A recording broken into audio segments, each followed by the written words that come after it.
WPFW News in Washington, WBAI in New York, and Pacifica News. I'm Sue Goodwin.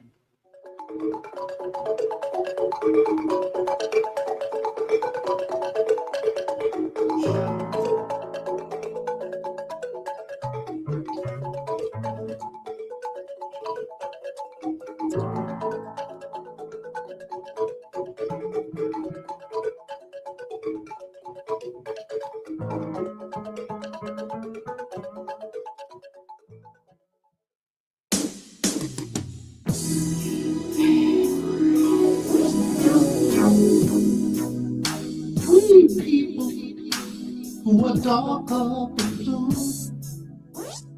don't let us hang around this town and let what others say come true. We're just good for nothing. Welcome, everyone, to another episode of Darker Than Blue here on WPFW 89.3 FM in the Washington, D.C., Maryland, and Virginia area. And welcome everyone who is watching online at Black Liberation Media or on Lukman Nation on YouTube, Facebook, and Instagram. Thank you all so much for joining. I am Jackie Lukman. This is Darker Than Blue, the show where we talk about politics for the people who you just heard Brother Curtis Mayfield say are darker than blue. I don't know about you all, but everybody in the DC, Maryland, and Virginia area is still digging out of the snow ice storm that we experienced last weekend. And the forecasts are that more snow is coming. And in the midst of all of this snowmageddon, because you know we cannot handle precipitation in the DMV area, we cannot. There's all of this fascism outside. So I talked a couple of weeks ago, if not last week, about something that I think we need to talk a little bit more about. And that is obviously what a lot of people did today and why they did it today, because what is going on in places like Minneapolis and several other cities in regard to these anti-immigration or anti-immigrant raids going on. There are some detail that I think we need to get into to understand where we really are, particularly today, because yes, there was the nationwide walkout, shut down, whatever you want to call it, against ICE. That happened in several cities all across the country today. I hope you participated in something here in the DMV area.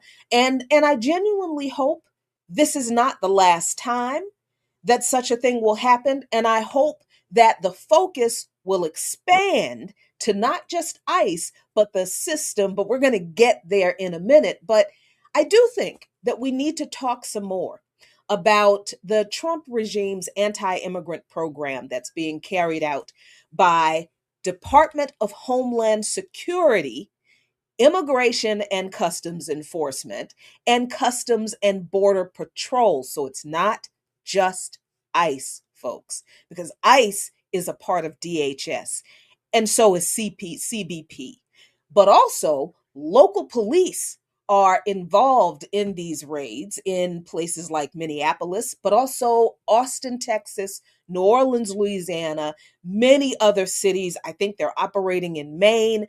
They're all over the place. They're still in LA. So this is not just a Minneapolis problem either.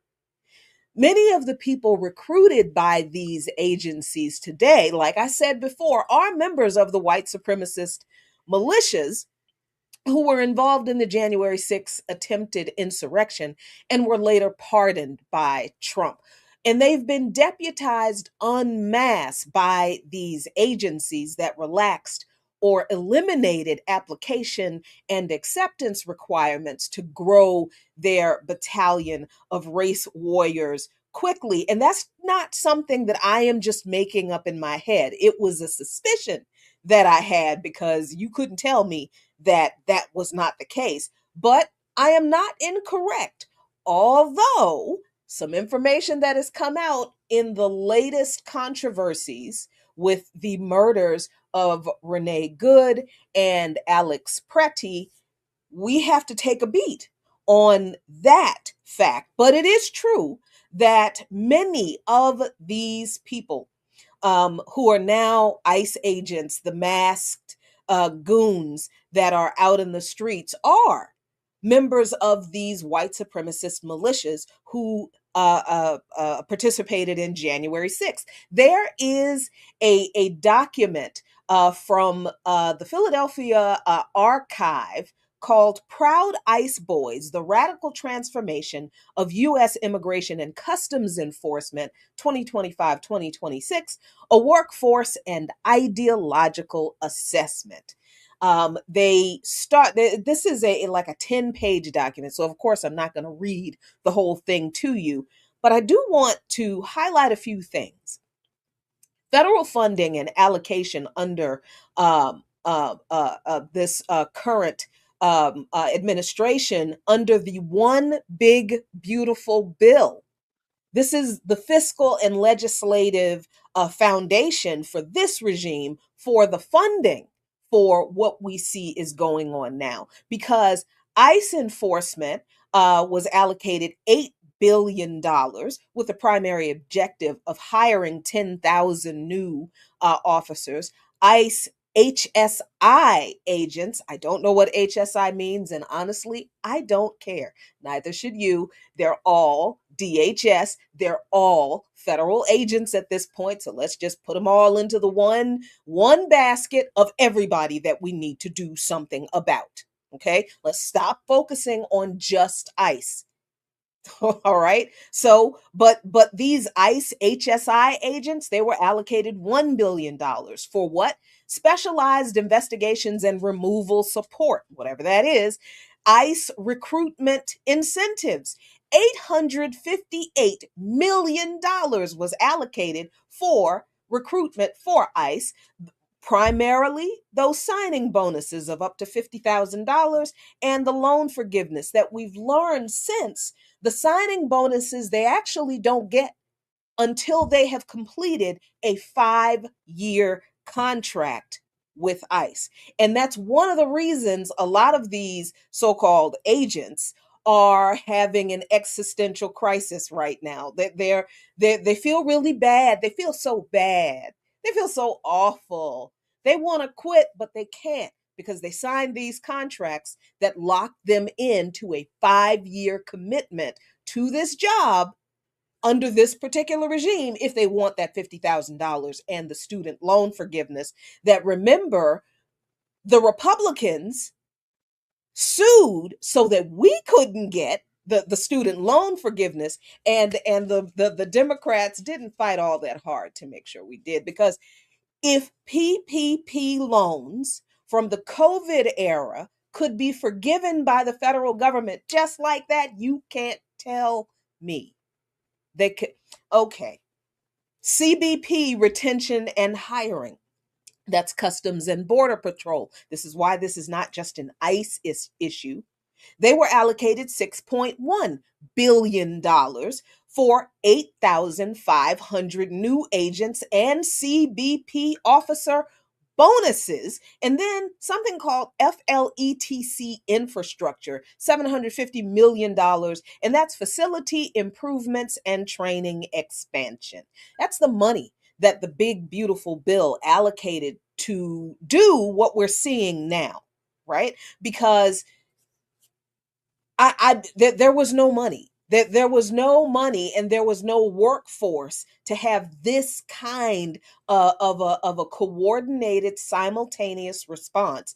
They're all doing the same thing in so many different cities across the country at the same time.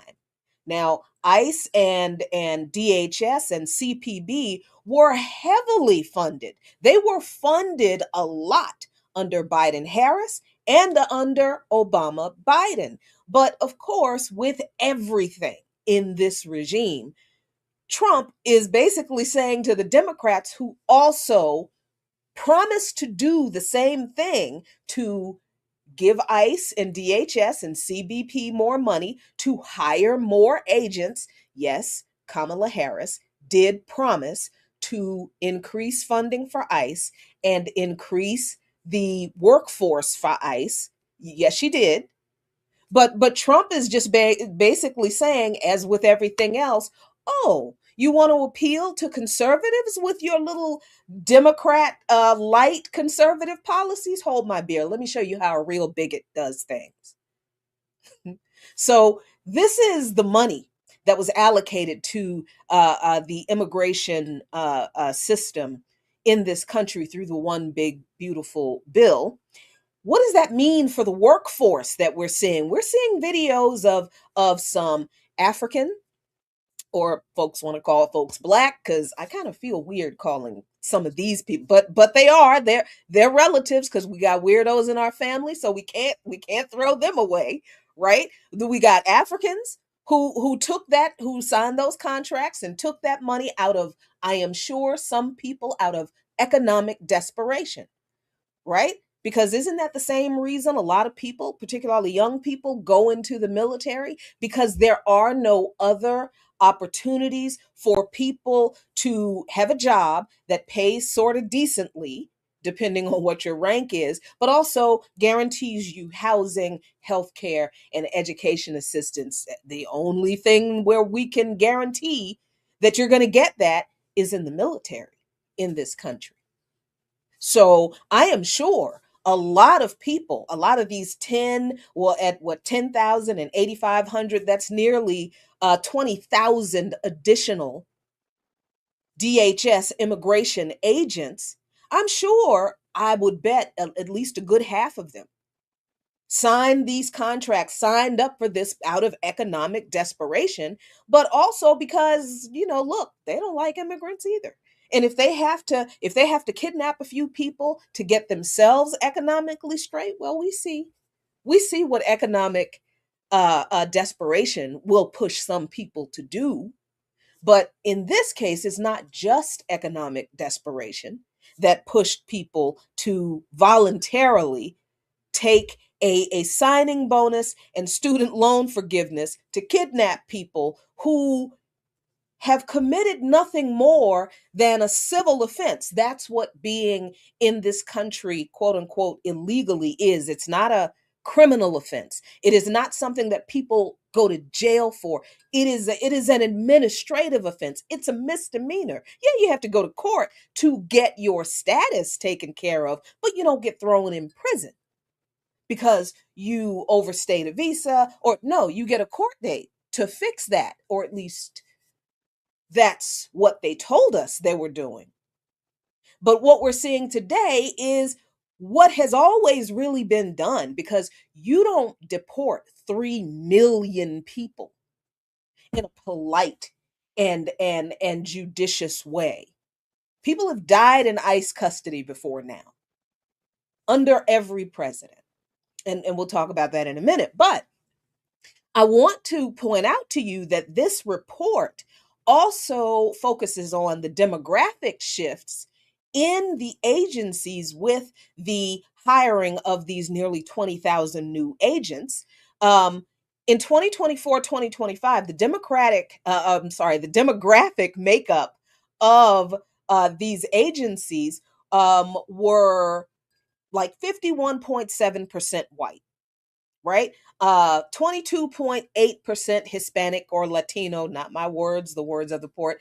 16.7% Black or African American, 65.4% male, 34.6% female. Well, how has that changed with the new hires? 76.71% white. The agents in DHS, in the immigration system across all agencies now.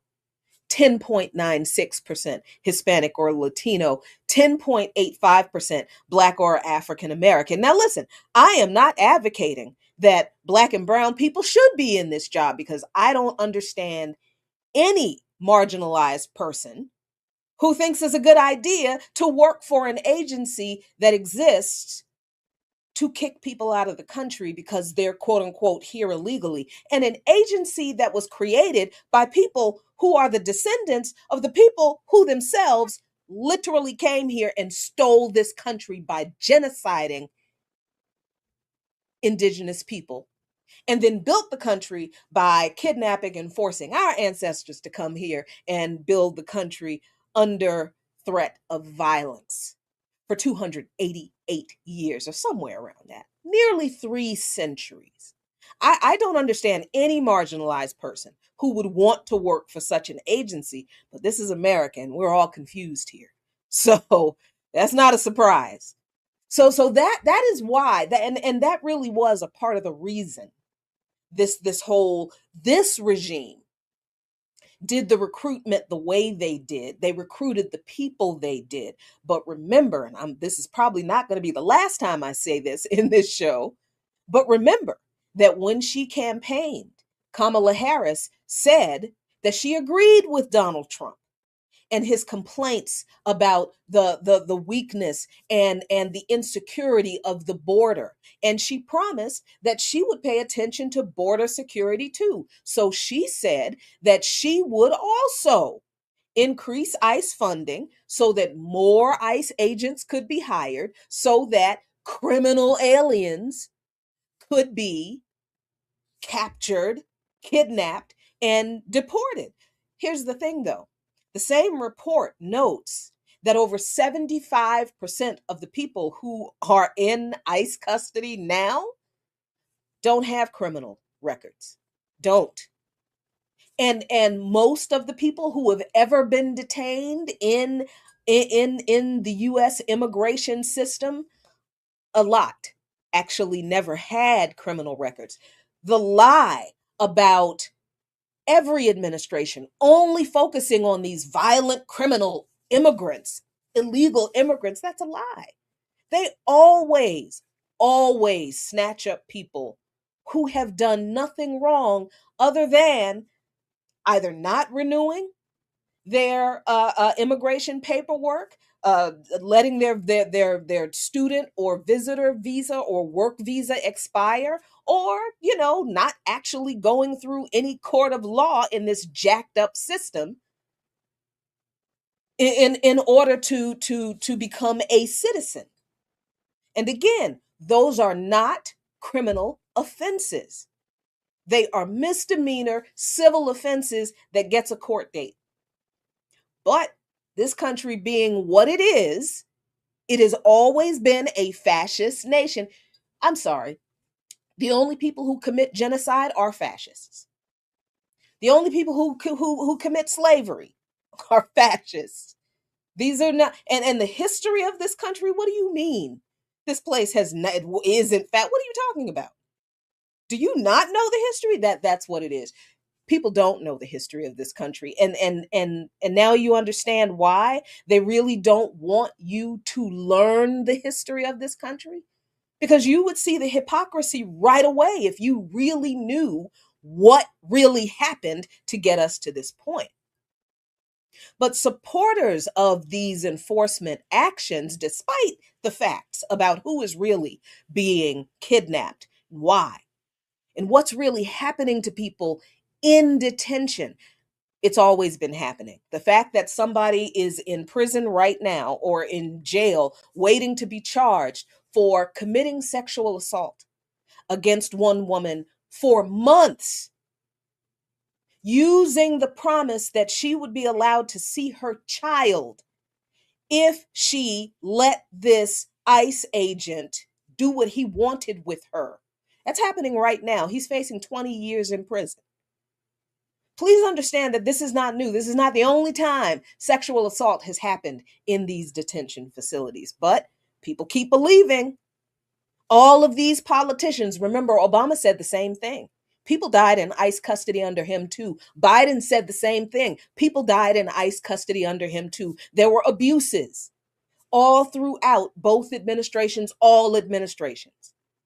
But supporters of these enforcement actions insist, despite the evidence, that they're merely enforcing the law, and dismiss the kidnapped and warehoused individuals as criminals for being illegal, in this country. It's not a crime. It's just a misdemeanor civil offense. That's it.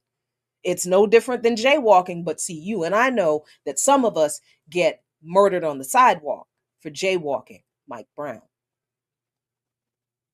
So people, a whole lot of people, I'm going to say at least half the country, are fine with dismissing these people as illegal and categorizing them as deserving the treatment they're getting because they're resisting being kidnapped or for trying to disrupt or evade apprehension, regardless of their age, because we've seen what they do to children, 5-year-olds, babies, or medical condition. We've seen what they do to elderly people or the location they were abducted from, such as a courthouse at their legal immigration hearing. And as I said, children as young as 5 have been detained or deported in violation of court orders prohibiting both things from happening.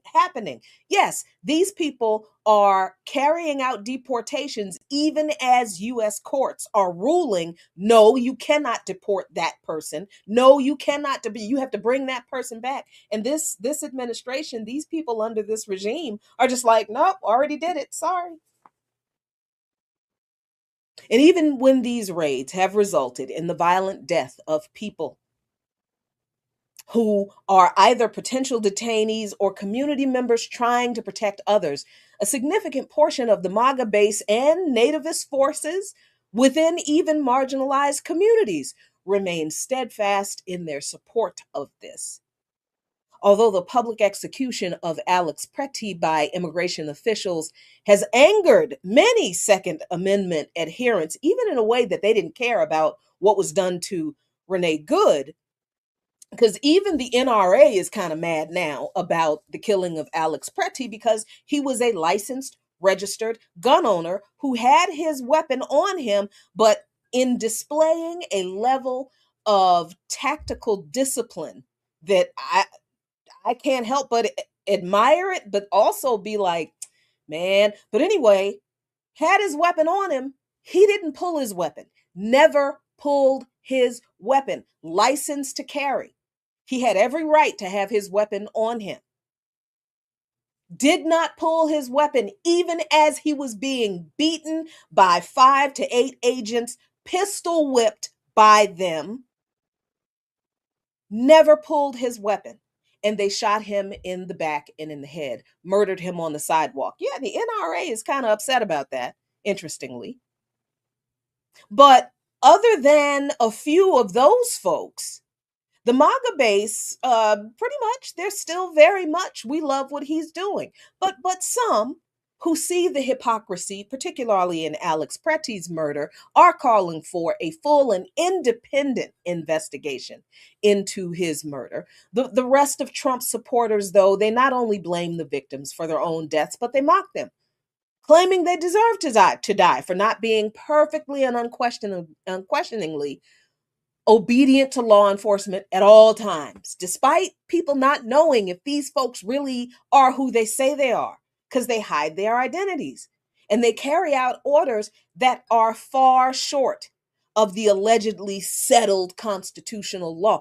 I mean, if the Constitution really meant anything, how come these people aren't being arrested? Because everything they're doing is a violation of constitutional. So when we've been telling you all this time that the Constitution is not worth the paper it's written on, we didn't just make this stuff up. We've been saying that because that's been our experience in this country.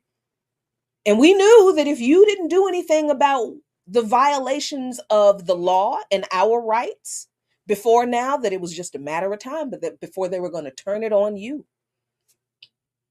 So while this seemingly sudden hypocrisy of the MAGA movement specifically, and many others who oppose open or even liberal or moderate immigration policy shocks many, I know you're shocked, I know. The reality is that despite efforts to disconnect the present from the past, there are profound, significant, and thoroughly documented historical and ideological links between slave patrols, modern policing, and DHS, ICE, and CBP. If we really knew the history of this country, little of what is happening today would surprise you. Because for the nearly 250 years of legalized chattel slavery in the US, slave patrols were the first formalized system of law enforcement in much of the South, and that they were mandated to serve as a mechanism of control of enslaved and free Africans. Slave patrols existed to protect the economic system and super profits that slavery produced. Slave patrols operated in the same void between legality and morality that slavery itself existed in, facilitated by established law while also being deeply immoral and grossly inhumane. The slave patrols did enforce the legal but morally reprehensible statutes that severely limited the autonomy, movement, assembly, and education of enslaved and free people. And like today's anti immigration offensive, slave patrols enforced those morally dubious laws in the most violent and morally repugnant ways possible, because the focus wasn't on upholding the law, but on legitimizing the racist social hierarchy and keeping it firmly in place. Slave patrols roamed the southern roads around plantations and where enslaved and free Africans lived. Because in a lot of cities, and I didn't know this until I did a little research for this, the enslaved in some urban areas, like in New Orleans, lived in a separate, segregated area sometimes, rather than on a land-intensive plantation. There were plantations in New Orleans, but New Orleans was also an urban hub. So the plantations weren't massive or land intensive. So a lot of the enslaved population lived in a section of the city for enslaved people. But slave patrols roamed these areas all day, all night, looking for Black people to stop and demand papers from. Sound familiar? And those papers proved the free status of free Africans, or showed the permission to travel of enslaved Africans.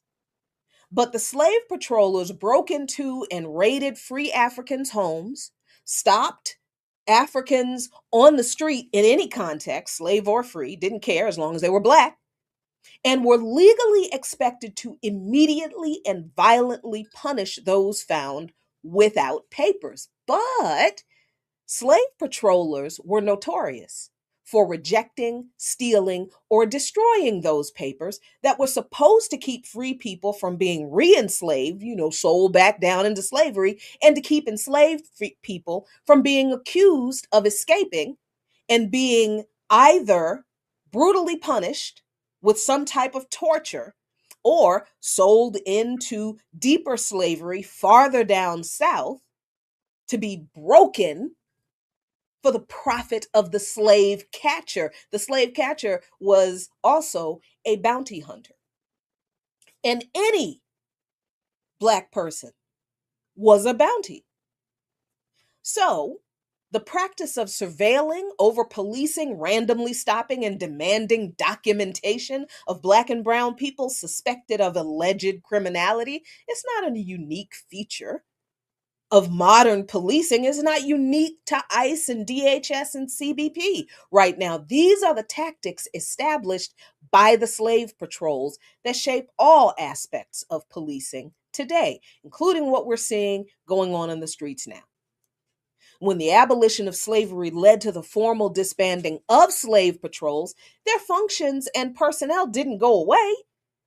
Their mandate to control the enslaved African population and the free African population evolved as Black codes and then Jim Crow laws established a new system of economic exploitation to replace slavery across the former Confederacy. And this post-Civil War police force in the South enforced these new forms of racialized control over Black labor and movement to protect the property and profits of capitalists still making money off of the exploitation of Black people to provide ideological comfort to white workers as well, mainly the descendants of poor European immigrants themselves.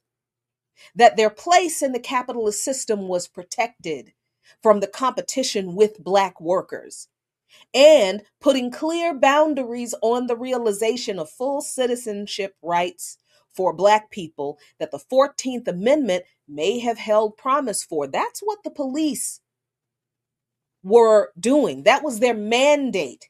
And why was their mandate that? Because the police were populated by a lot of the members of the slave patrols.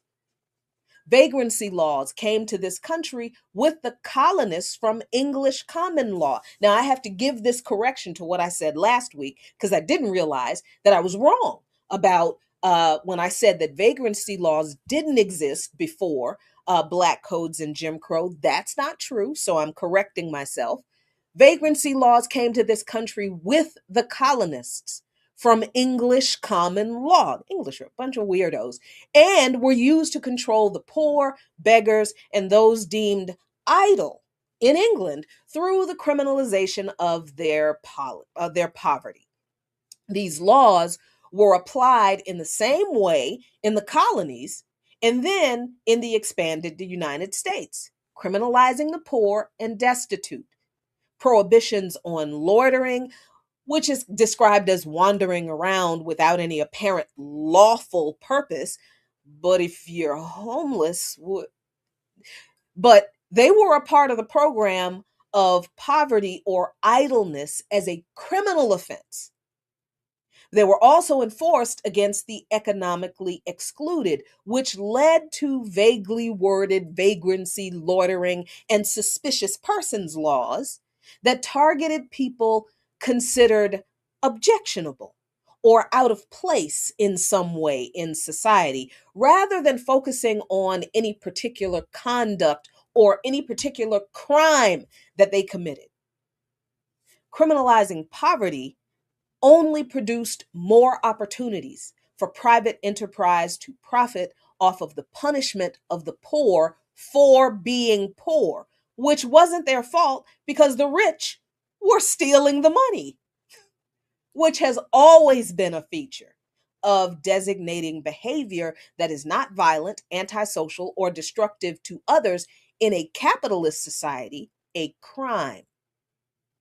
This is similar to the modern private prison corporations and these private detention centers that realize massive profits through mass incarceration of working class and poor Africans and others who are their primary targets, but also folds in Indigenous Americans and migrants from imperialism from mostly global South countries in the US today. Capitalism continues the exploitation that creates the poverty that millions are denied the ability to escape. And imperialism continues to destroy the home countries of people who are forced to leave for their survival, only to be thrown into for-profit concentration camps in the US or one of its vassal countries like El Salvador and its massive CCOT facility, willing to profit from the gambit as well. The core historical directive of policing has consistently been the defense of capital, land, and economic status of the rich through the brutal control of the working class poor and racialized and other marginalized among them, not the universal protection and service of the community. What they have on their police cars, that's a lie. They don't exist to protect and serve, not you and me.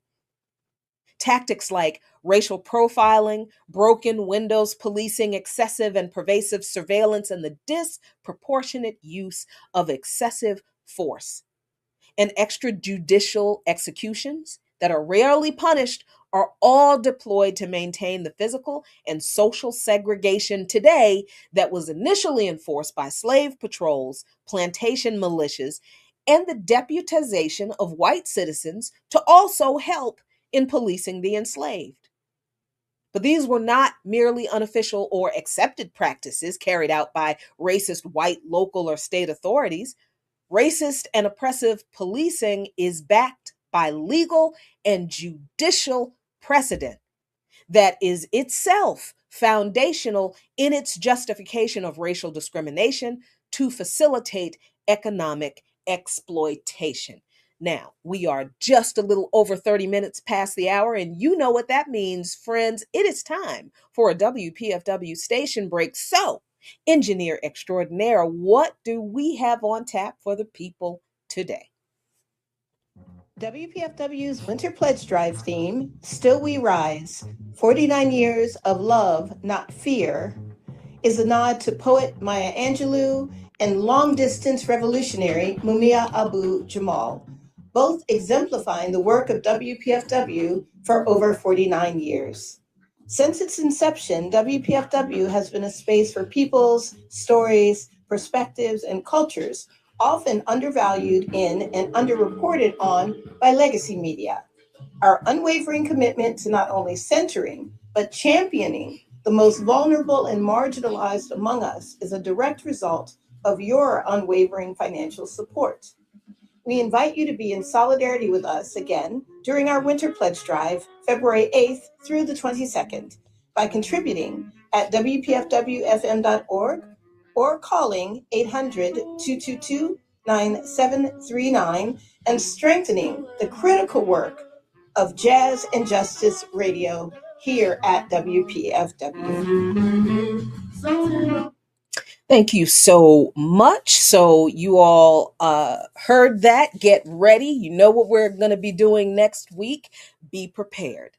So now let's get to the legal justification for all of this horror. Supreme Court decisions like Dred Scott v. Sanford that denied Black people citizenship and gave opportunity to Chief Justice Taney to declare that white men had no obligation to observe any rights for Black people, and Plessy v. Ferguson that established separate but equal as a legitimate social structure, even though the separate was never equal, and state and local ordinances that limited access to housing, education, movement, and economic stability for Black people provided federal validation for the brutality and bloodshed used to enforce discriminatory state and local laws for generations, and not just against us.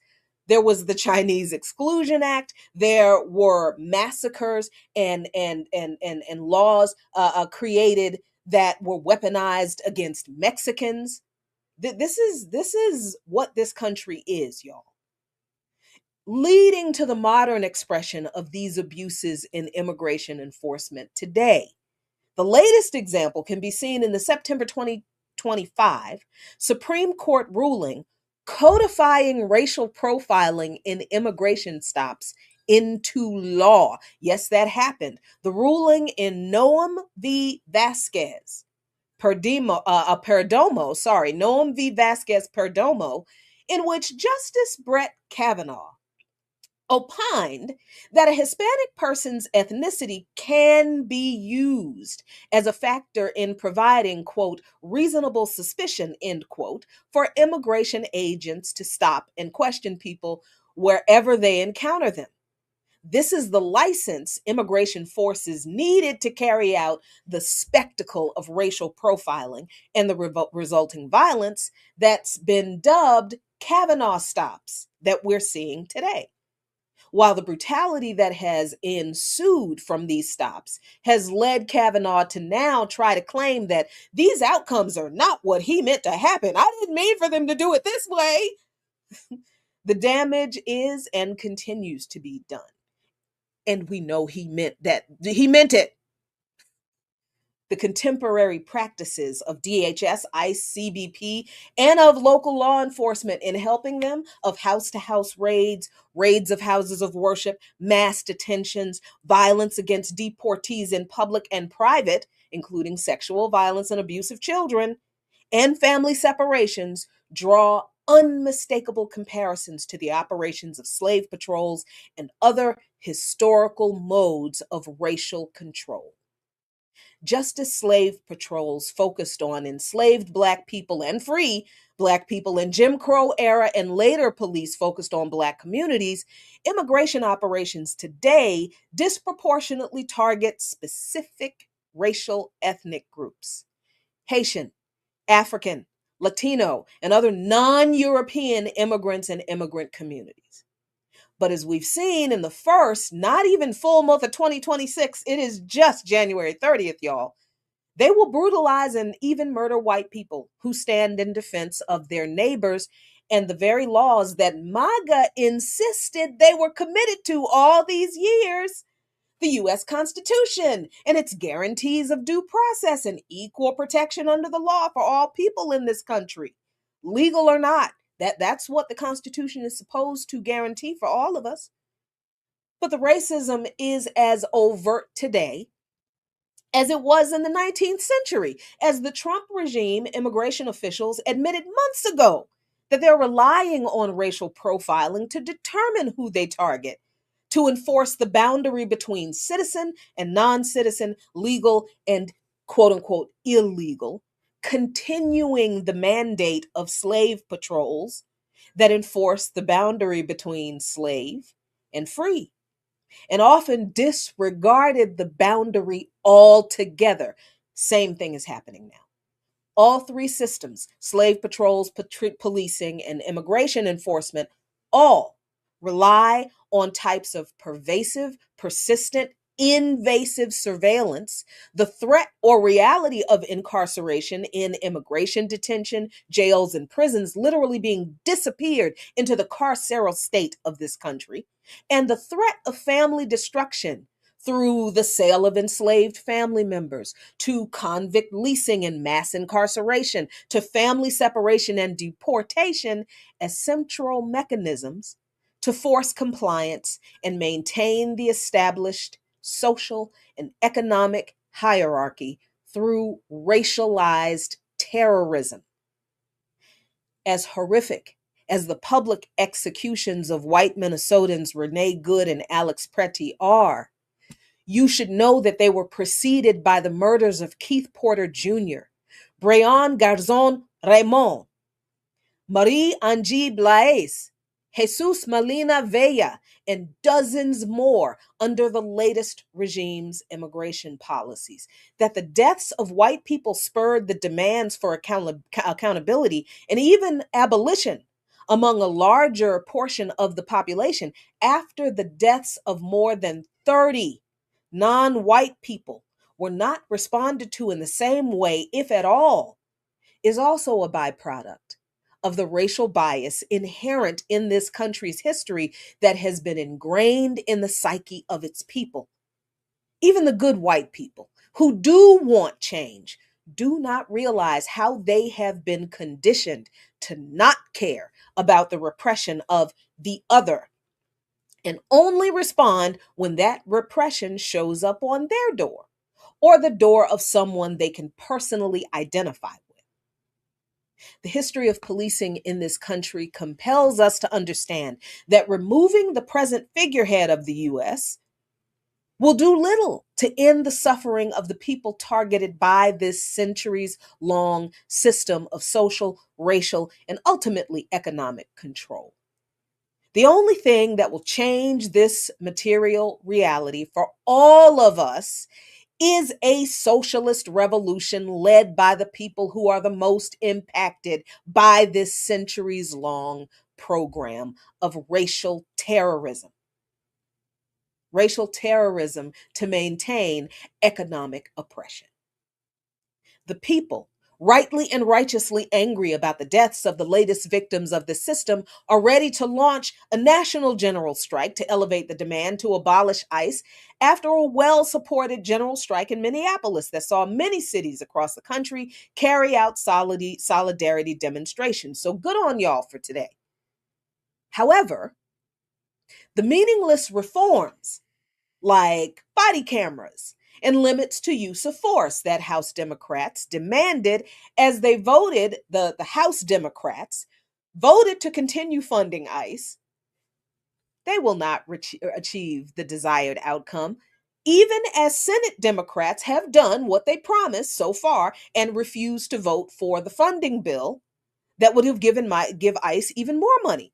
So where does this leave the people fighting in the streets? In fact, we know that Senate Democrats did, in fact, block the passage of that bill and are now negotiating with the Trump regime to avoid a government shutdown. Associated Press reports that the stalemate between Trump and Schumer, his frequent adversary, and actually this part is from The Guardian, apologies for that, says that they are in a stalemate after the fatal shooting of 37-year-old Alex Pretty in Minnesota last weekend, and calls by senators in both parties for a full investigation. But remember, they are calling for the agencies that are run by this regime now for a full investigation after all of these agencies never, rarely, except for what's it been, 2 cases now, held the police accountable for all of our people that they could, you know where I'm going. Schumer calls the killing of Alex Pretty a moment of truth. And he says, quote, what ICE is doing outside the law is state-sanctioned thuggery, and it must stop. Congress has the authority and the moral obligation to act. Well, how come they haven't? Again, over 30 people died in immigration detention in some way just last year. Schumer didn't have a problem with any of those deaths because what did he say? What did he do? And why didn't we hear from Schumer and the Democrats about the 30 people who died in immigration detention and custody last year? Because they were within the law, those deaths? Since Schumer says that what ICE is doing now is outside of the law. And then Statista, a little website I like to use that does data research, reports that the rise in deaths comes, as Trump and this regime continues to ramp up his crackdown on illegal immigration in the United States. But according to Trace reports, they say that there were 65,735 people in detention on November 30th, 2025, just a few months ago. Nearly 3/4 of those, 73.6%, had no criminal conviction, with many of those convicted having committed only minor offenses like traffic violations. And you know, the cops kill us for that. ICE was created in 2003, remember, following the reorganization of the immigration enforcement in this country after 9/11. In 2004, the agency was expanded rapidly. And man, I got to talk about that at some point. That year, 2004, was the first recorded full calendar year of the operation of ICE, and 32 people died in ICE custody in 2004. Nobody, Republican nor Democrat, was bothered about the deaths of people kidnapped and detained by ICE at any time before now. Even if a few of them said something about it, ultimately, nobody did anything about it, just like they've done nothing about extrajudicial police killings that preceded and continue this immigrant-focused slave patrolling and lynching that is going on in the streets right now. I said what I said. The standoff between Trump and the Democrats has threatened to plunge the country into another shutdown just 2 months after Democrats blocked a spending bill over expiring federal health care subsidies. And that dispute closed the government for 43 days as Republicans refused to negotiate. And then the Democrats passed a bill that extended the ACA subsidies anyway, didn't they? So well, why are they negotiating with these people? The shutdown ended when a small group of moderate Democrats broke away from the Democrats trying, the few that were trying that broke away to strike a deal with Republicans. Oh, God. But Democrats are more unified this time after the fatal shootings of Pretty and Renee Good by federal agents. That's what The Guardian said. I didn't say that because I would never say that. Because they unified for what? And they also say that Republicans were more willing to make a deal as well, because several said that after those shootings, the 2 white people, they were open to new restrictions on ICE, but they're not actually open to changing anything. Nobody is open to stopping any of this, not even Democrats, who are really tough demanding reforms that haven't worked for police. And they know it. The demands that Democrats have laid out in these negotiations with the Trump regime, they're demanding an end to the roving patrols in cities and to coordinate with local law enforcement on immigration arrests, including requiring tighter rules for warrants. Democrats also want an enforceable code of conduct so agents are held accountable when they violate rules. Schumer said agents should be required to have, quote, masks off, body cameras on, end quote, and carry proper identification, as is common practice in most law enforcement agencies. How have any of those things stopped law enforcement agencies from killing us on the sidewalk? Tom Homan, the current president's border czar, but he was also Obama's border czar, said Thursday in Minneapolis that federal immigration officials are developing a plan to reduce the number of agents in the state. What do you mean, a plan to reduce the number of agents? How y'all get in there? That's how you leave. Get in the vehicles and drive away. What do you mean a plan? That's the plan. Get out. But that would depend on cooperation from state authorities. Well, friends, state and local authorities are obviously already cooperating with ICE goons because that's why you're not seeing those goons who are clearly violating people's constitutional, civil, and human rights getting arrested or at least stopped and kept under some kind of control by local police. It's why you never see Spider-Man and Peter Parker in the same place. Remember when I talked about the 287G program last week or maybe the week before? I talk so much, y'all. I can't remember when I talked about the things I talked about. But I did talk about this program, 287G, a couple of weeks ago because it is a part of Bill Clinton's disastrous immigration bill, IRA, IIRA,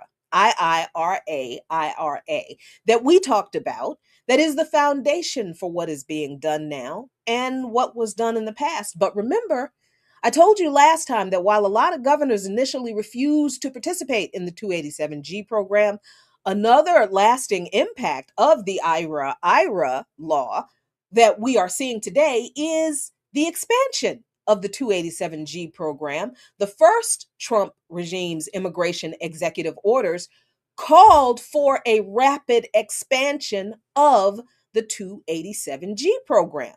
This program is named for the section of the Immigration and Nationality Act that became law as part of the the Illegal Immigration Reform and Immigrant Responsibility Act of 1996. That's Bill Clinton's IRA. Through the 287G program, state and local law enforcement officers collaborate with the federal government to enforce federal immigration laws. In the past, the 287G program has been costly for localities, so they didn't want to participate in it. But now, in a set of partnerships between U.S. ICE and state and local agencies that effectively turns local officials into ICE agents, authorizing selected officers to identify, arrest, and process certain people for immigration enforcement and ultimately deportation. This is why we're not seeing anybody enforcing the existing allegedly settled constitutional law in regard to due process and human rights, or even civil rights. That is not being carried out right now. At the end of Barack Obama's administration, there were only 32 participating state and local law enforcement agencies. That's how many local law enforcement agencies across this country did not want to participate in this program, because honestly, it costs too much money for them. That number leapt to 142 local law enforcement agencies that participated in the program under Trump's first term, and the administration removed guardrails like expiration dates for participation agreements then. And then Joe Biden comes into office. He leaves the program intact, does not change it. Not only does he not change it, he refused to kick out law enforcement agencies that had documented records of racial profiling and anti-immigrant abuse, despite demands from the ACLU and immigration activists for him to do that. He ignored those demands. Now we've got the second Trump administration. The number of local agencies opting in to the 287G program has risen by 600%. And now there are 1,400 law enforcement agencies in 40 states that participate in the 287G program. The program has been expanded into states that until now had few or no participating agencies like Iowa, Maine, New Mexico, Utah, and West Virginia. You should know that the governors of two of those states, Maine and New Mexico, are Democrats.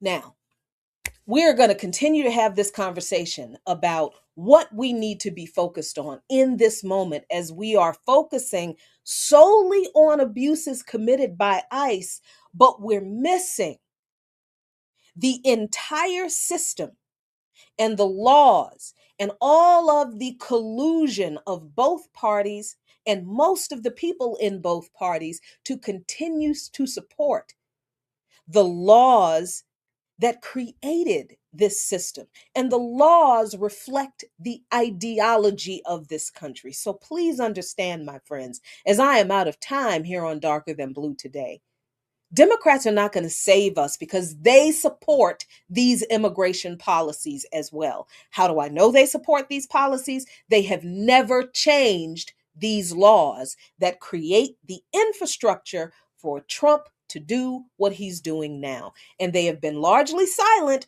on the abuses carried out in this system by these laws under Democratic presidents before now. So what does that mean for us? And what we do in order to stop this and build something better on the other side. It's a conversation we have to keep having. But thank you for being out in the streets today. Don't let this be the last day, and get connected with an anti-capitalist, anti-imperialist, international solidarity-focused, Pan-African organization the next time you go to one of these protests. Do not go home without getting connected with serious organizing and serious organizers who can help you see a bigger picture and help you plan and strategize for what we need to build on the other side of this. Because the right, our enemies, the fascists, their plans are already being put into place. We're behind, y'all. We're out of time. And I'm out of time here on Darker Than Blue. Thank you so much for listening. Stay tuned for Garland Nixon and News Views. A luta continua, the struggle continues, but we will win if we keep fighting. Victoria Acerta. Peace until next time. All right, folks, thank you so much. Appreciate you. I know my engineer is like, she talks too damn much. I never have enough time to do the intro for the other show. Thank y'all so much for joining me. This is an interesting time. I will admit that I'm having a hard time engaging with people now because everything is going on at the same time, and it's all going on at the same time for a reason. The fact that these ICE raids are still happening and they're getting worse and they are not going to stop. It is not just ICE, it is CBP and DHS and local police. So please stop just focusing on ICE. The fact that, 3 million Epstein file documents were released by the DOJ, and apparently I'm not even going to repeat. I'm not going to repeat the little bit that I saw because it is so absolutely just, it's as bad as you think. And it's probably worse than we had hoped it was going to, but dear God. But that happens at the same time this regime is threatening to bomb Iran. At the same time, they're threatening a regime change in Cuba. At the same time, they're still attacking Venezuela. And then you got folks on the so-called left accusing Delcy Rodriguez and others in the Venezuelan government of betraying Maduro and the Bolivarian Revolution. And then I'm looking on social media and I'm seeing the conversation my friends are trying to have, and I see the stupidity of their friends. And I'm trying not to cuss the friends of my friends out, but dear God, white people are insane. I'm sorry. If white people are not actively fighting against this thing, the ones who are silent, they're a problem. But then the ones who think they know everything and they're still not listening. So they're all upset about what's going on in Minneapolis, and they're only focusing on Minneapolis and not paying any attention to anything else that's going on anywhere else. But they're also turning around and saying, well, Nicolas Maduro was a dictator. Well, Cuba's not actually socialist and it's authoritarian. Motherfucker. And some of those people are on the damn left. Oh my God, China is now China is taking over the. You should wish we lived in China. So I'm having a little bit of an organizational existential crisis right now because I don't want to talk to people. I do not want to have conversations right now with people who do not realize where we are. I don't want to criticize people for finally getting up off their ass and doing something, but I am also deeply frustrated. And I'm just being really honest with y'all right now because I think for us organizers, I don't want us to come off as like judgmental or holier than thou, looking down on other people. We are human. We are human just like everybody else. Everything I know, I learned from people far smarter and way more radical than me. I wonder. I do really wonder, like, if it gets as bad as it looks like it's going to get, will I be able to rise to the challenge that presents itself, whatever that challenge? Yeah, I ask myself that, understanding how far we may have to go in order to turn this mess around. That's a reality that I think about, and I don't think about it to be um, morbid. I'm not asking for it. Nobody wants it. Not us. They do. They absolutely want to kill as many of us as possible. All we want is to be fucking free. Like, that's the thing that blows my mind about this whole thing. Why we are here, how we got here, all of this history of the state, this country, the government, and every elected official in this government passing laws to keep us, indigenous people, Mexican immigrants, other immigrants from global South countries that this country destabilizes, Asian people, and anybody who is working class and poor, anybody they cannot adopt into whiteness and make them a mascot to keep the rest of us in line. Everything this country has done as far as its jurisprudence has been to keep us just out of reach of the promise of whatever it is they wrote in that constitution, because they knew damn well we were never included in that shit. And they have made sure that we are always just on the outside of every promise in that document.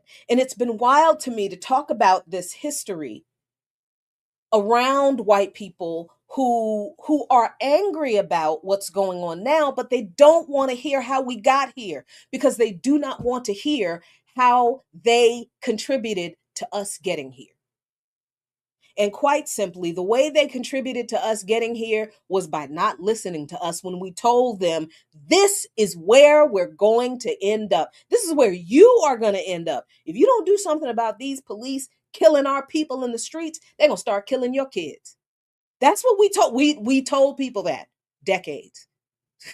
Yes, the civil rights movement was all about actually realizing the constitutional rights that we were supposed to have that they kept denying us. But a part of that messaging was also, if this is really a democracy, number one, we wouldn't have to do all this in order for our rights to be recognized, our legal rights in this country to be recognized. If this really were a democracy, we wouldn't have to do all this. And number two, if this really were a democracy, you wouldn't be killing us because we're telling you, hey, you haven't kept your promise. And then we're telling white people who are watching us fight for legal rights that we were supposed to have had, that we won, that we, through our organized activism, laws that we forced to get passed, that ended up not being enforced because the backdoor shenanigans watered the legislation down so much that by the time the legislation was passed, it really wasn't what we fought for.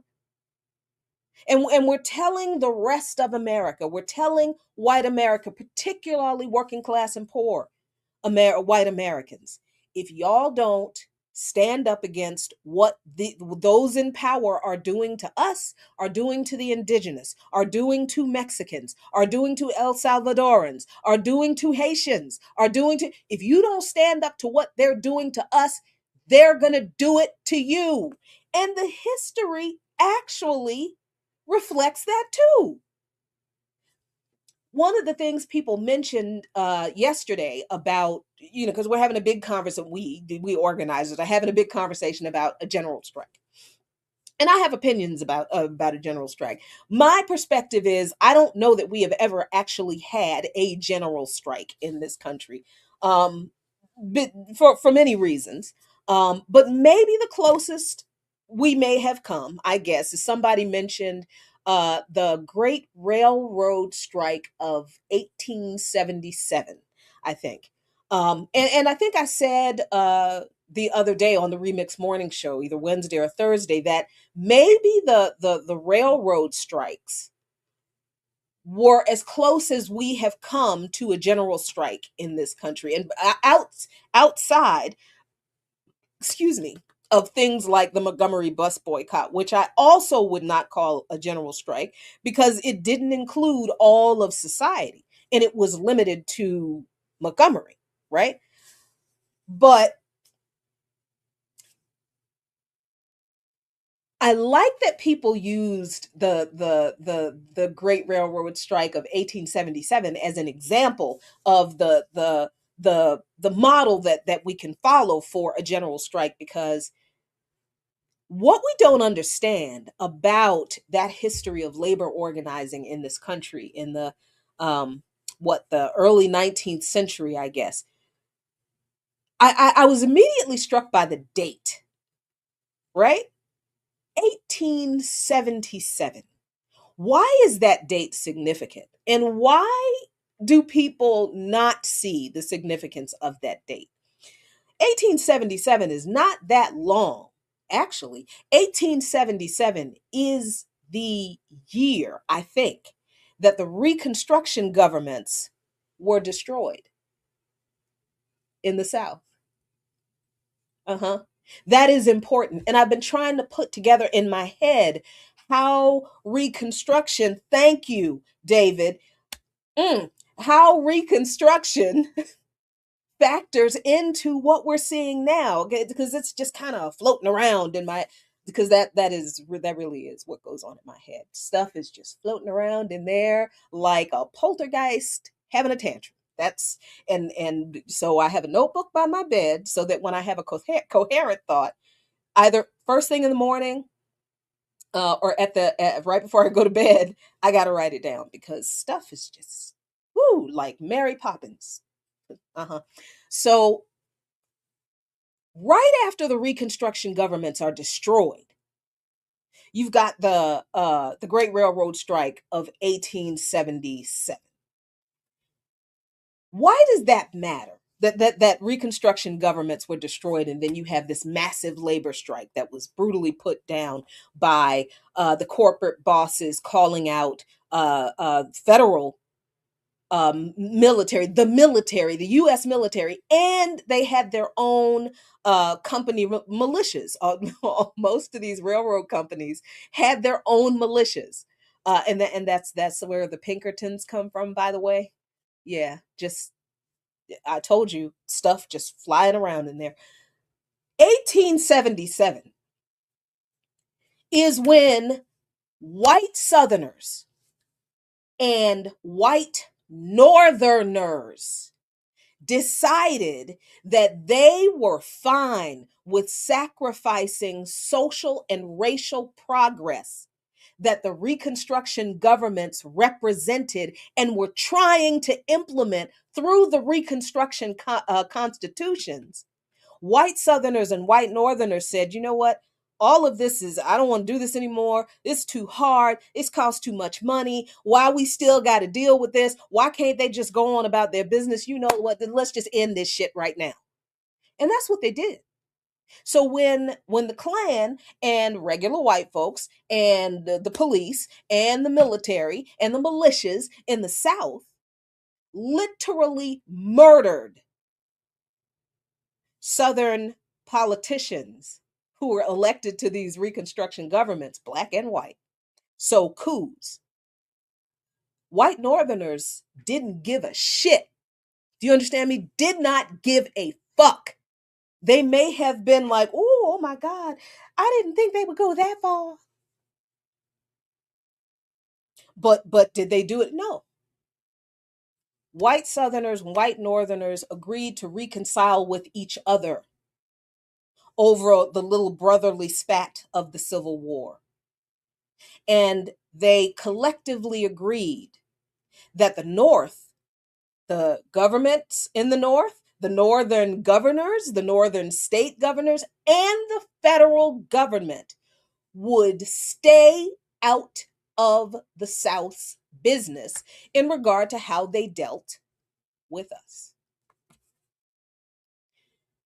When you understand that, and you look back a little bit, just go back a little bit, and you look at the expansion of this country into the West, and you learn a little bit more history, and you realize that all of those poor Europeans who immigrated to this country during the early 19th century, they opposed the expansion of slavery into the West, and we mistakenly believe it's because they also were kind of anti-capitalist because of the oppression and exploitation of workers in industrialized Europe, which was industrialized because of the profits of slavery. But those poor Europeans came to the colonies here not with worker solidarity or solidarity with all workers. They didn't see enslaved people and free blacks as workers. They saw our ancestors as competition for jobs. So when poor Europeans came here in the 19th century and they saw that there was free territory in the West, they opposed slavery because they did not want to compete for economic stability and land, because they were giving away land to the settlers. They didn't want to compete for money and land with black folks. So all of this mess that white people today, oh, my family didn't own slaves. But did your relative go to a lynching? Where was your family in with the expansion of the West? Where was your family on the discrimination against black people in the North? So when we see the what is it, de facto segregation, there was Jim Crow in the South, that was the law. But there was de facto segregation in the North and in the West and in the Midwest. This is where sundown towns come from, right? This is why there was racial discrimination. There were race riots. There were Black people murdered by mobs of violent white people all throughout this country, not just in the South. So today, when people bring up, well, we can model our general strike on the Great Railroad Strike of 1877, I need you to tell me how the bosses were able to weaken the strike, how they were able to do it. One of the things these railroad bosses would do is to weaponize Black people. hmm Because they understood these European immigrants didn't really like Black people, did not want to work with Black people, didn't want to work on a job with Black people, because they felt like it was Black people's fault that wages were low. They didn't look at the bosses and say, why aren't you paying all of us better? Right? That's what we think a lot of these European immigrants did. Some did. I'm not going to sit here and say that every single European immigrant, to a man, to a person, held this rate. No. There were some efforts toward interracial labor organizing. There were some poor European immigrants who absolutely understand, no, y'all are workers just like us. We're working for the same bosses. We all have families to feed. We all got to keep a roof over our head. We all get paid. We fight together. We all get paid. There were some efforts like that. That's where the IWW comes out of. And there were some other labor organizations that did have or did express some, made an effort to organize truly interracial coalitions. But those labor organizations were few and far between. The IWW, I think, was the only labor organization, I mean, correct me if I'm wrong, but I think they were the only one that was specifically in their charter multiracial, multicultural, and had Black folks in leadership, right? So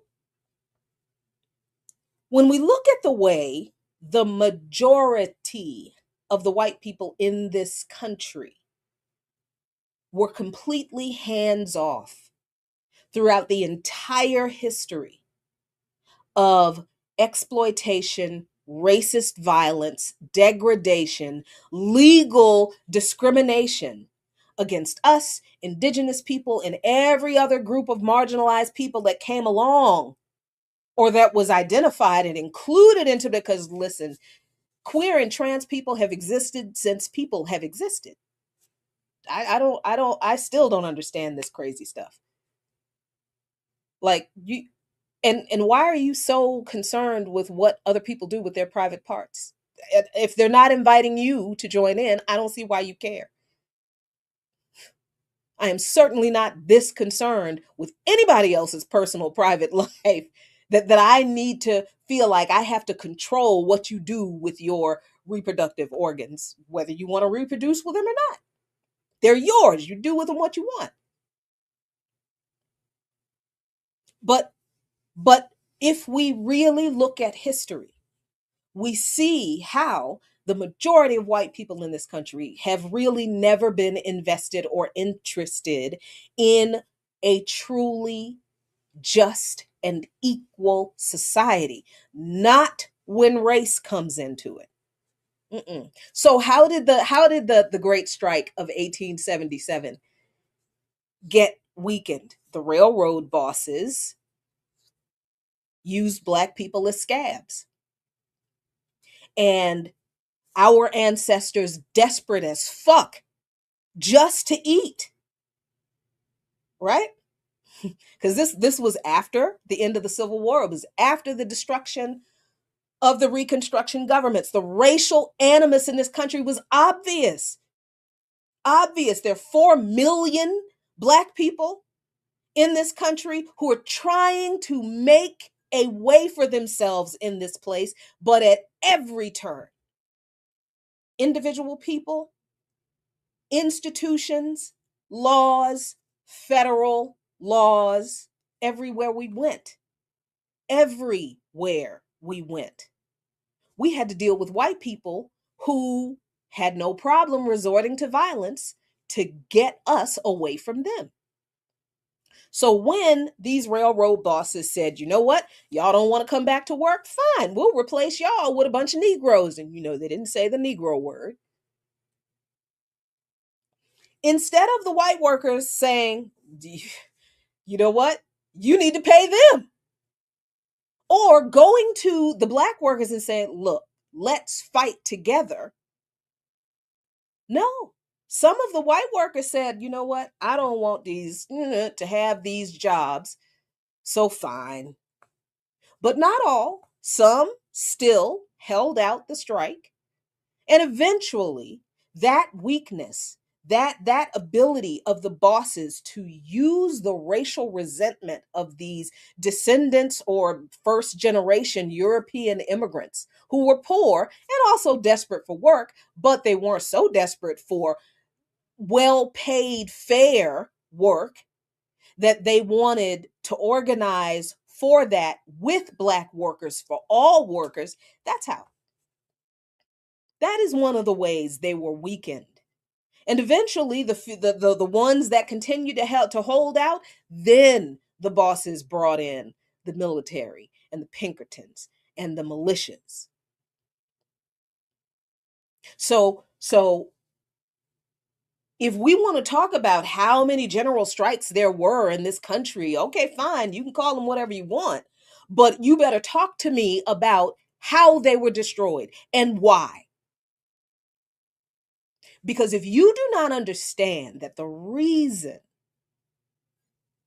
this showed up at your door is because a lot of white people in this country have continued to have that same attitude toward us and our oppression that those first generation poor European immigrants had when they first came here.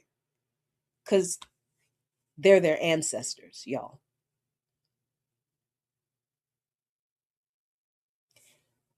We can talk about things that we need to do to get beyond this point. There's a lot of organizing that needs to be done. But if we are not going to tell the truth about what got us here, stay home. Because if you're going to organize with a bunch of people who are still going to be on this dumbass, well, it's class, not race, that's what got us here. 2016, Bernie Sanders comes along. Nobody knows about that guy, who he is. He's saying things that people think are socialist. And a lot of young people really get excited and involved in his campaign, and it's a threat to the Democratic Party now. Of course, the Republicans hate it, but it's a threat to the Democratic Party. And we start, there's all this new organizing from all these young folks who want to know, what is socialism? What is this stuff? And all these new organizations are created, and new people come into existing organizations. And a lot of these young folks are young white folks who grew up maybe liberal. A few who grew up conservative, who see, okay, conservatism is not the way, because I'm fitting to be broke for the rest of my life. This is what a lot of these young kids who come into the progressive movement, this was their reality. They were introduced to progressive policies by Bernie Sanders. That's just the material truth of today's progressives. But here's the problem. When Black radical activists pointed out that Bernie Sanders was off the mark on reparations. And look, reparations is a whole nother conversation that I do not have time to talk about tonight because I don't want to get into another fight with people online right now. But I understood what they were saying, even though the messaging I wouldn't have said it that way because I wouldn't have made the issue reparations, right? Because in a capitalist system, you ain't gonna get those. Not us. But they were correct in their assessment that he was not paying attention to the economic impacts of racial discrimination in this country. It's what we call racialized capitalism. There's capitalism that exploits everybody, but there is a specific way that capitalism exploits racialized people in different ways that they exploit poor white people. This is not to say that poor white people are not exploited under capitalism. Of course you are. But you are exploited in a way that is different from the way we are exploited. Because ain't nobody call your kids super predators and mass incarcerate your kids over some drugs that you did not produce in this country. Happened to us. And a lot of y'all went along with it until the opioid crisis. And then you wanted and you got public sympathy. But our kids and family members still locked up in prison. Mm-hmm. So when people pointed out, Bernie, we love you. We appreciate you waking us up to progressive policies. And we didn't know, we never heard of Eugene Debs, didn't know anything about the IWW, didn't know anything about these things. And when these Black folks said to Bernie Sanders and to these young white progressives, y'all can't dismiss racism as an economic issue that we face. Not only did Bernie Sanders tell those folks to shut the fuck up, white progressives did too. And a lot of those white progressives literally turned, and decided, because these right-wing online conservative, far-right, racist, homophobic, transphobic, ableist, hateful, misogynist, alt-right social media personalities who said, hey, Bernie Sanders isn't so bad. I mean, we can all use Medicare for all. That's all a lot of these young white progressives needed to say, we have something in common with the right. Literally. Repeating the reconciliation between Southern whites and Northern whites after the destruction of Reconstruction, right before the Great Railroad Strike of 1877. And they did this. They did this to protect their economic standing, because too many white people in this country still believe that we, the descendants of formerly enslaved people who didn't choose to be enslaved, didn't deserve to be enslaved. We didn't even create this bullshit called race. White people did, to justify their oppression of specific people. But too many white people, even progressive white people, even Democrats, really do believe that when we demand our rights, we're actually asking for a handout. A lot of white people who are progressive and Democrats and liberals really do believe that we are just lazy, that we all want to be on welfare. And you know what? Quite honestly, if after all this fucking time, if I don't want to work, I should be able to not work if I don't want to. I'm 58 years old. Worked since I was 15. If I feel like it is time for me to rest, it's time for me to rest. And I should not have to suffer homelessness, lack of access to health care, or public degradation because I'm a human being and I deserve rest. But that is the situation our people and other marginalized people have always been in this country and are in right now. And the deal that white progressives made with the alt right to try to get Bernie Sanders elected so they could get Medicare for all, that's also one of the reasons we're here. Because it's the same ideology, it's the same thinking that white folks in the South and white folks in the North had about reconciling with each other in 1870. It's the same ideology. You find more in common with people who just carried out damn near 3 centuries of gross, unconscionable human degradation. And I mean, this is the part of slavery that white people really don't like to talk about. But the breeding farms in Virginia, white people really believe that slavery ended when the importation of Africans for slavery was stopped. Where do you think the rest of those people came from? And I've seen some historical accounts where white historians will describe the growth in the population of enslaved people after the transatlantic traffic was outlawed and stopped, although it wasn't stopped just because they passed a law, right? But I have seen some historians say things like, oh, the slave population increased after the end of the transatlantic traffic uh, through natural means. That's literally what they describe what was done to our ancestors to create generations of new slave stock that they didn't have to pay to import.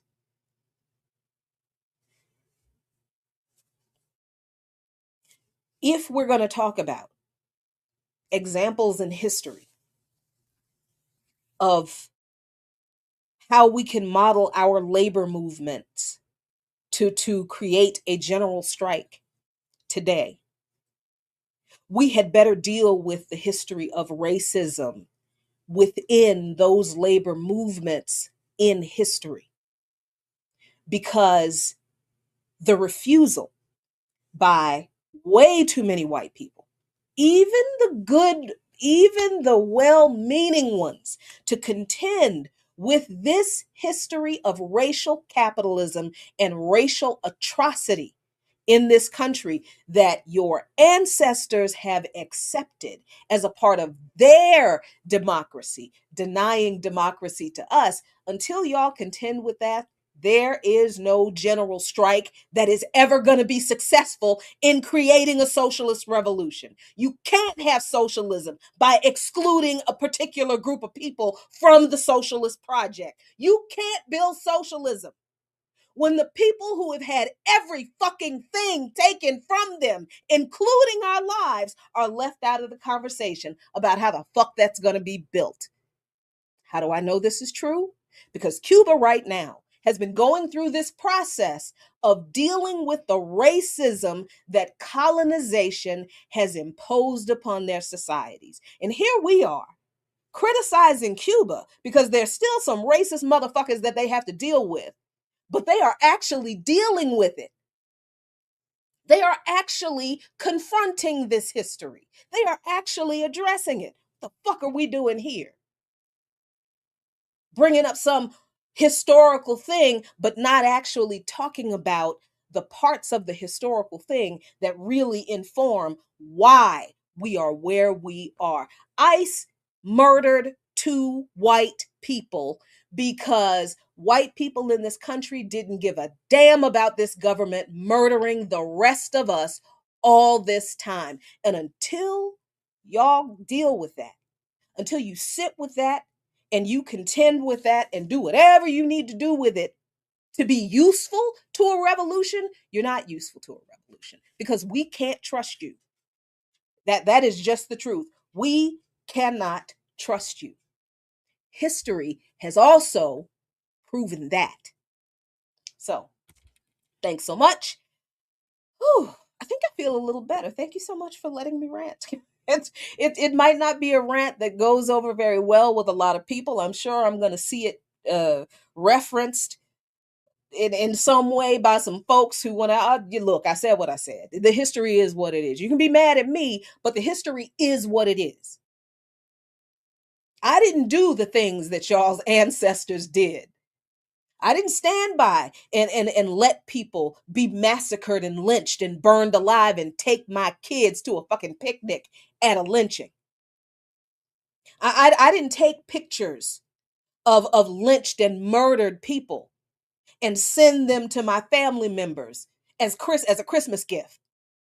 And we know these things were done because they left the evidence. They're proud of it. All this shit was found in the what is that? The family heirlooms of regular white families.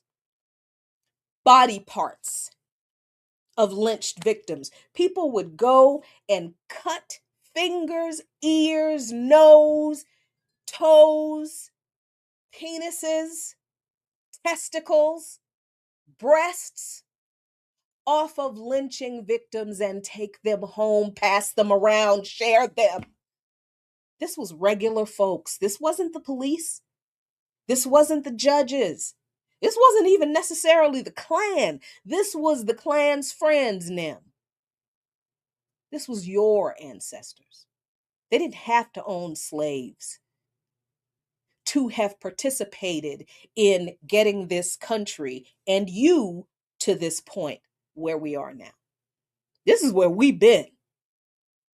We've been living on this street since we've been here. Welcome to the hood. Welcome to the barrio. Welcome to the reservation.